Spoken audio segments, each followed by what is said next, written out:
괴태충고 너는 자꾸 멀리만 가려느냐. 좋아라 좋은 것이라 가까이에 있다. 다만 네가 정말 잡을 줄만 안다면 행복은 언제나 거기에 있나니. 오늘은 군의 지휘관과 CEO를 한번 비교를 해보겠습니다. 여러분들 군대 지휘관은 뭐 워낙 이제 막강한 그 권한과 책임을 갖고 있는 건 잘 아실 겁니다. 그래서 부대의 성패는 지휘관에게, 부대 성패에 대한 모든 책임은 지휘관에게 있다. 또 이제 이 책임을 보장하기 위해서는 또 권한이 부여되게 됩니다. 그래서 이 부대 운영에 관한 충분한 권한을 지휘관이 보유하고 그것을 지휘권이라고 합니다. 사실은 현 기업의 CEO도 기업의 성패에 대해서 최종적으로 책임을 지고 또 이를 위해서 막강한 그런 권한을 저는 행사하고 있다. 따라서 군대 지휘관과 기업의 CEO는 굉장히 유사하다고 봅니다. 훌륭한 지휘관 또는 훌륭한 CEO가 되려면 어떻게 해야 될까요? 여기는 뭐 여러 가지 이제 뭐 사람마다 생각이 있겠습니다만 우선 자질로 한번 보겠습니다. 제가 쭉 연구를 해보니까 지휘관으로서의 훌륭한 자질은 뭐 전문성, 통솔력, 그리고 강인성, 이 세 가지 정도로 요약할 수 있을 것 같아요. 인간으로 말하면 뭐 전문성은 머리에 해당되지 않겠습니까? 그죠? 그 다음에 이제 이 통솔력, 이건 뭐 가슴에 해당되는 것이고, 그 다음에 강인성, 이건 우리 몸 전체인데 아무래도 이제 조금 하체하고 비교할 수 있지 않나. 그래서 제가 한번 그림을 이제 그려봤습니다. 근데 이 자체도 지휘관하고 비슷하지 않나요? 지휘관도 전문성도 갖춰야 되고, 통솔력도 갖춰야 되고, 또 이 강인성도 갖춰야 되지 않겠습니까? 그런데 이 전문성, 통솔력, 강인성 용기라고 말할 수 있지 않습니까? 이런 것들이 동서양이 조금 차이가 있어요. 그 동양에서는 지인용, 이게 육군사관학교의 이제 뭐 훈이기도 합니다만, 그만큼 지를 강조하고, 그 다음에 통솔력을 강조하고, 그 다음에 강인성을 강조합니다. 근데 서양에서는 지용인이죠. 전문성을 강조하고, 그 다음에 강인성을 강조하고, 그 다음에 통솔력을 강조합니다. 이 통솔력 부분이 동서양의 차이가 있는 것 같아요. 이 동양에서는 통솔력을 강조하지만 서양에서는 통솔력의 영향을 최소화하기 위해서 노력합니다. 그것이 바로 법, 제도, 이런 것을 체계화하는 것이 아니겠습니까? 한비자를 제가 소개해 드리고 있습니다. 한비자도 비슷한 말을 합니다. 제가 이 한비자 인용을 다시 한번 반복된 점이 있지만 읽어드리겠습니다. 도와 법에 의존하면 완전하지만 지혜의 능력만으로 다스리면 실패할 확률이 높다. 무릇 저울에 따라서 형평을 알고 컴퍼스로 재서 둥근 것을 아는 것이 현명한 방법이다. 사람을 통해서 인치를 해도 잘 될 수가 있지만 그거는 완벽하지는 않다는 거죠. 법과 제도에 의해서 해야 된다는 거죠.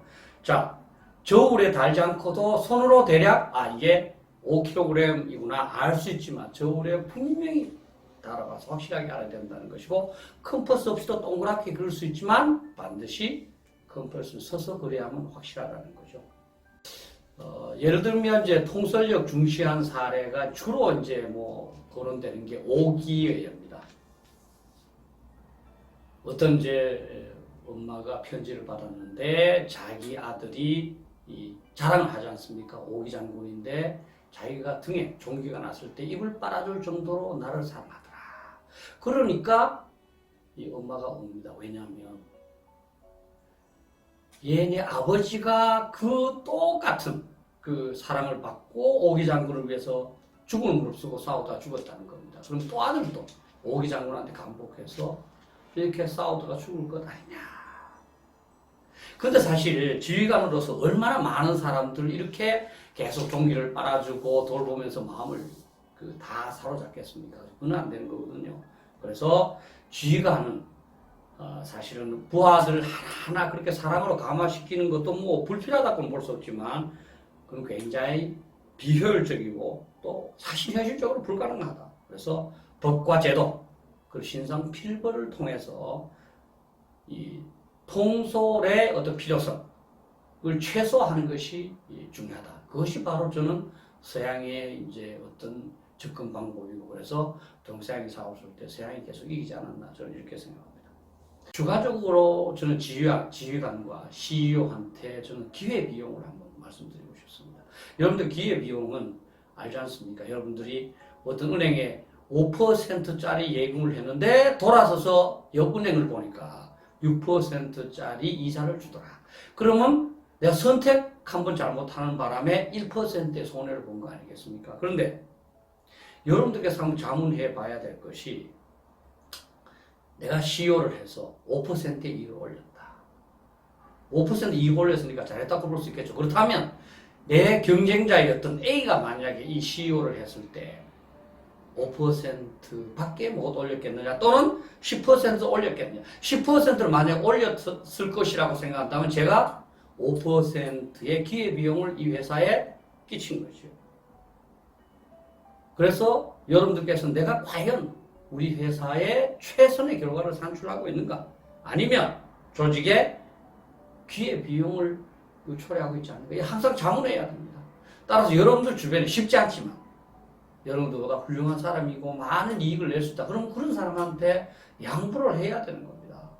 그냥 뭐 군에서 가끔 그런 얘기합니다만 대과 없이 잘 맞췄다. 그건 중요하지가 않죠. 그럼 성과가 있다는 거 아닙니까? 또는 더 훌륭한 사람이 부대를 발전시킬 기회를 제가 박탈한 거죠. 그래서 저는 지휘관과 후배들한테, 또 여러분들 CEO한테도 말씀드리고 싶습니다. 물론 인간이라는 게 결국 자기 중심적으로 생각할 수밖에 없지만, 그래도 항상 과연 내가, 내 친구 또는 내 동료가 이 자리에 있을 때보다 잘하고 있는가? 또 내가 만약에 잘 못하고 있다면 나는 그 참 이 탁월한 성과를 낼 수 있는 지휘관 또는 CEO가 탁월한 성과를 낼 수 있는 기회를 내가 뺏고 있다. 내가 참 잘못됐다. 내가 더욱더 분발해서 그 기회 비용이 최소화되도록 해야 되겠다. 이렇게 노력을 해야 된다는 겁니다. 결론적으로 봤을 때 저는 군대의 전쟁과 회사의 경력은 상당한 정도로 유사하고, 또 군대 지휘관과 회사의 CEO도 유사하다고 봅니다. 그런데 이 서양에서 얘기했듯이 전문성과 통솔력도 중요하지만 강인성이 가장 중요하다. 전쟁에서도 용기가 가장 중요해요. 사실 우리는 뭐 높은 장군은 용기가 불필요한 걸로 생각해. 그렇지 않습니다. 서양에서는 그렇지 않습니다. 그래서 서양이 이긴 거 아닌가 이렇게 생각합니다. 아마 기업에서도 진짜 어려운 상황에서 과감한 결단을 내릴 수 있는 용기가 진짜 기업의 승패에 가장 중요한 요소이지 않을까 이렇게 생각합니다. 저는 최근 우리나라 정치도 보면서, 또 정치인들도 신문을 통해서 접하면서 정치에서도 용기가 가장 중요하지 않을까. 사실은 자기가 옳다고 생각하는 바를 구현하기 위해서 진짜 과감하게 도전하는 것, 그런 용기야말로 군의 지휘관은 물론이고 CEO는 물론이고 정치는 물론이고 모든 그 인간들한테 가장 중요하고 또 가장 어려운 일이 아닌가 이렇게 생각합니다.